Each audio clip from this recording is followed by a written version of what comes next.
ఇవాళ ఫస్ట్ ముహూర్తం తీసుకుందాం, జాతకాలు పక్కన పెడదాం. నాగచైతన్య, సమంత, శోభితా ధూళిపాల జాతకాన్ని పక్కన పెట్టి ఇవాళ మాత్రమే జరిగినటువంటి ముహూర్తాన్ని విశ్లేషిద్దాం.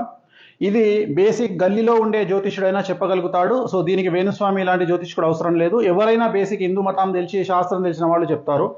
ఈ రోజు జరిగినటువంటి ముహూర్తము ఉత్తరా నక్షత్రంలో జరిగినటువంటి ముహూర్తము. ఈ రోజు ఉత్తరా నక్షత్రం ఉంది. ఇవాళ పొద్దున 9:42 సో ఈ రోజు జరిగినటువంటి ముహూర్తం ఉత్తరా నక్షత్రము. అలాగే లగ్నం వచ్చి ఇవాళ కన్యా లగ్నం అయింది. మన ముహూర్తం కనుక తీసుకున్నట్లయితే ఇది ముహూర్తము. సో ఇది కన్యా లగ్నం అయింది. సో మేషం, వృషభం, మిథునం, కర్కాటకం, సింహం, కన్యా లగ్నం అయింది. జనరల్గా వైవాహిక జీవితానికి సంబంధించి ఎంగేజ్మెంట్ అయినా సరే, వివాహమైనా సరే 7th హౌస్ కళత్ర స్థానం అనేటువంటిది ఖాళీగా ఉండవలెను. ఇక్కడ ఎవరున్నారండి? రాహు ఉన్నాడు. ఇక్కడ 7వ స్థానంలో రాహు ఉన్నాడు. కళత్ర స్థానము అంటారు దీన్ని. కళత్ర స్థానము అంటే వైవాహిక జీవితంలో భార్యాభర్తలు విడిపోవడము, గొడవలు జరగడము, సంతానం లేకపోవడము, యాక్సిడెంట్ జరగడము, ఇలాంటి అన్నీ కూడా ఈ కళత్ర స్థానం వల్ల ఏర్పడతాయి. మరి లగ్నంలో చంద్రుడు, కేతువు, అలాగే 12వ స్థానంలో ముహూర్తం పెట్టినటువంటి 12వ స్థానంలో శుక్రుడు మరియు బుధుడు. సో ఒక్కసారి ఆలోచన చేయండి. అన్నిటికంటే ముఖ్యం శని దృష్టి 12వ స్థానమైనటువంటి బుధుడు, శుక్రుడి మీద ఉంది ఇవాళ పెట్టినటువంటి ముహూర్తము. అలాగే లగ్నంలో చంద్రుడు, కేతువు, అలాగే 7వ స్థానంలో రాహువు, కళత్ర స్థానంలో రాహువు. ఇది చిన్న పిల్లవాడినైనా శాస్త్రం తెలిసిన వాడిని అడిగితే ఈ ముహూర్తము నిషేధము అని చెప్తారు. మరి ఎందుకండి వీళ్ళు చేసుకున్నారు ముహూర్తము అంటే, ఈరోజు నాగార్జున గారు పెట్టినటువంటి ముహూర్తాన్ని బట్టి 888 అనేటువంటి ముహూర్తాన్ని వాళ్ళు నిర్వహించుకోవడం జరిగింది. 888 అంటే వీళ్ళు చేసింది ఏంటంటే, ఇవాళ 8వ తారీఖు 8వ నెల 2024 టోటల్ 8 అంటే మొత్తం 8 వచ్చింది. దీన్ని 888 అంటారు. ఇది సంఖ్యాశాస్త్ర పరంగా వాళ్ళు యాక్సెప్ట్ చేసినారు. సో మనమేం తప్పు పట్టట్లేదు వాళ్ళని, వాళ్ళ ఇష్టం.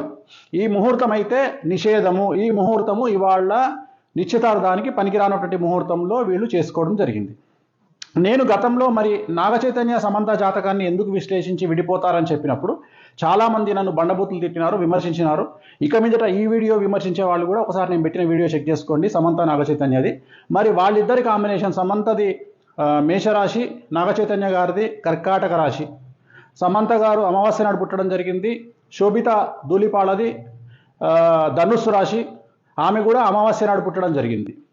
ఇక శోభిత ధూళిపాల, నాగచైతన్య ఇద్దరి కాంబినేషన్. సమంత ఆల్రెడీ మనం సమంత నాగచైతన్య నేను క్లారిటీ ఇవ్వడం జరిగింది, విడిపోతానని చెప్పడం జరిగింది. పెళ్ళి జరిగినప్పుడు కాదండి, ఇలాగే ఎంగేజ్మెంట్ జరిగిన తర్వాతనే నేను చెప్పడం జరిగింది విడిపోతారని. ఎంగేజ్మెంట్ జరిగిన తర్వాత గుర్తుంచుకోండి, నేను పెళ్ళి అయిన తర్వాత చెప్పలేదు, ఎంగేజ్మెంట్ కాగానే చెప్పాను వాళ్ళు విడిపోతారని.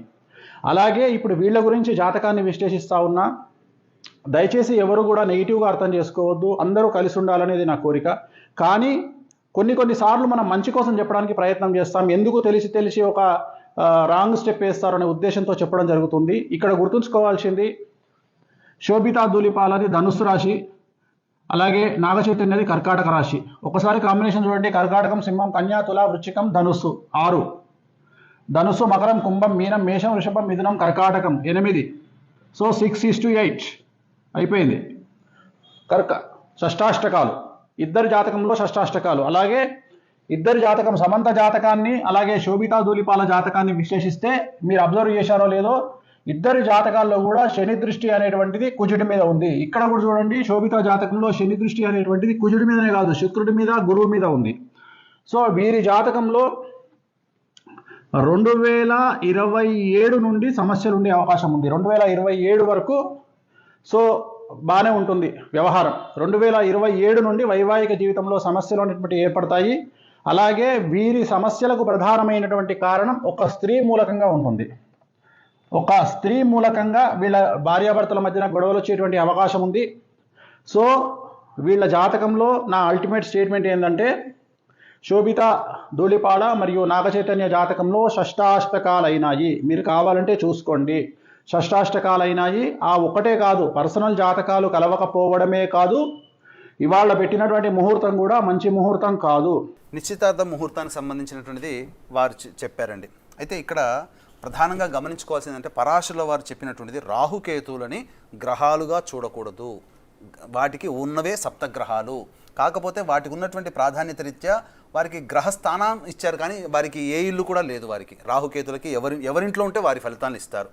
ఇక్కడ రాహుకేతులకు సంబంధించినటువంటి విధానంలో పరాశరుల వారు మనకు ప్రామాణికం. వారు రాజ్యానికి మాత్రమే పరిపాలించే రాజుకు మాత్రమే ఈ రాహుకేతుని పరిగణలోకి తీసుకోమని చెప్పారు, కానీ సామాన్యమైనటువంటి ప్రజానికానికి రాహుకేతుని పరిగణలోకి తీసుకోమని చెప్పలేదు.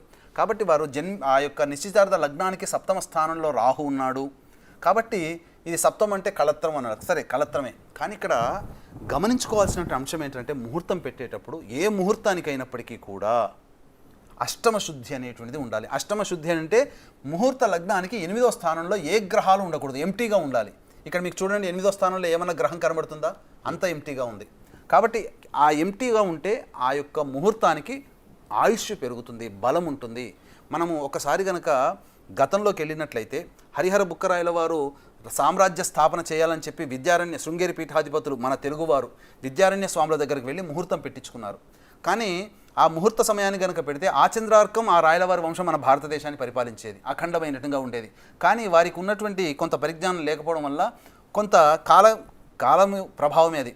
ముందుగానే ముహూర్తం అనేటువంటిది నిర్ణయించుకొని పెట్టారు. తర్వాత విద్యారణ్య స్వాముల వారు ఆశ్చర్యపోయి, నాయన నీ యొక్క వంశం కేవలం 400 సంవత్సరాలు మాత్రమే ఈ యొక్క భూమిని పరిపాలిస్తుంది, కానీ నీ వంశంలో ఒక గొప్ప మహానుభావుడు పుడతాడని చెప్పాడు. అదే మనకున్నటువంటి కృష్ణదేవరాయల వారు. ఇక అంటే ముహూర్త లగ్నానికి అంత ప్రాధాన్యత ఉంది. 9:42 ముహూర్త సమయం చెప్పారు కదండి, ఆ గడియలోనే లగ్నము కన్యా లగ్నం అయింది. ఓకే, ఇక్కడ సప్తమ స్థానం రాహు, అంటే వివాహానికి మాత్రం సప్తమ శుద్ధి అనేటువంటిది చూసుకోవాలి, ఇక్కడ గమనించుకోవాల్సిన అంశము. అయితే వీరి జాతకంలో శని శుక్రుడిని బుధుడిని చూస్తున్నారు అని అన్నారు. ముహూర్తానికి సంబంధించినటువంటిది చెప్పబడి ఉంది ఏంటంటే లగ్నంలో శుభగ్రహాలైనటువంటి గ్రహాలు ఉండాలి ముహూర్త లగ్నానికి. పైగా ముహూర్త లగ్నానికి కేంద్ర స్థానంలో శుభగ్రహాలు, కోణస్థానంలో పాపగ్రహాలు ఉండాలని చెప్పబడి ఉంది. కాబట్టి ఇక్కడ ఏంటంటే గురువు లగ్నాన్ని వీక్షిస్తున్నాడండి. గురువు ముహూర్త లగ్నంలో కానీ ముహూర్త లగ్నాన్ని గురువు చూస్తున్నా 1,00,000 దోషాలు తొలగిస్తాడని చెప్పి మనకు ముహూర్త చింతామణిలో ఉంది. ఓకే, కాబట్టి గురువు 5వ దృష్టితో లగ్నాన్ని చూస్తున్నాడు. ఇక్కడ ప్రధానంగా ఉన్నటువంటి ఒకే ఒక్క లోపం ఏంటంటే యొక్క ముహూర్తంలో చంద్రుడు ముహూర్త లగ్నంలో ఉన్నాడు. దీనివల్ల ఏంటంటే దగ్గరి ఆత్మబంధువులకు వారి ఇరువురి వైపు, ఇటువైపైనా అటువైపైనా కానీ అనారోగ్యం చేస్తుంది. ఉన్నటువంటి వ్యక్తులకి అనారోగ్యం పాలవుతారు. ఇది చాలామంది సినీ ఫైనాన్షియర్స్ యొక్క జాతకంలో కూడా నేను చూడడం జరిగింది. ఆ ముహూర్తం వివాహ సమయానికి లగ్నం ఎప్పుడు కూడా వివాహ ముహూర్తం కానీ వివాహ సంబంధించినటువంటి లగ్నంలో చంద్రుడు ఉండకూడదు. చాలామంది తెలిసి తెలియక పంచాంగాల్లో ఇచ్చిన అనేక ముహూర్తాన్ని ఫాలో అవుతారు, కానీ ముహూర్తం పెట్టేటప్పుడు ప్రధానంగా చూడాల్సింది చంద్రుడు మాత్రం వివాహ ముహూర్తానికి లగ్నంలో ఉండకూడదు. ఇప్పుడు టోటల్గా మీరు చెప్పిన ఈ జాతక చక్రం ప్రకారం శోభిత ధూళిపాళ్ళ నాగచైతన్య నిశ్చితార్థ ముహూర్తాన్ని బట్టి వాళ్ళు కలకాలం పిల్లా పాపలతో ఆనందంగా గడిపే అవకాశం ఉంటుందా?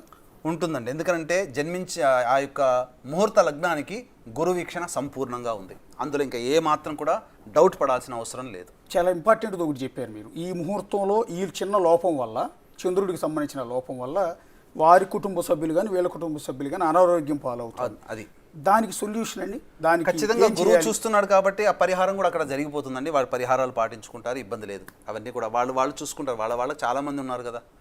ఫైనల్గా ఒక్క మాట చెప్పండి. వాళ్ళ జాతక చక్రం ప్రకారం ఇందాక నేను మళ్ళీ అడుగుతున్నాను ఇదే మాట, శోభిత ధూళిపాళ్ళ నాగచైతన్య వీరి జాతక చక్రాలు కూడా మనం వేయొచ్చునండి. ఓకే అంటే ప్రస్తుతానికి దీని ప్రకారం చెప్దాం. కలకాలం వాళ్ళైతే హ్యాపీగా ఉండే హ్యాపీగా ఉంటారండి. అందులో ఏ మాత్రం వాళ్ళిద్దరు జాతకాలు కూడా చూశారు కదా. నాగచైతన్య జాతకాన్ని, సమంత జాతకాన్ని వాళ్ళు విడాకులు తీసుకున్న తర్వాత ఎందుకు విడాకులు తీసుకున్నారనే భావంతో ఆ యొక్క వీడియో కూడా చేయడం జరిగింది.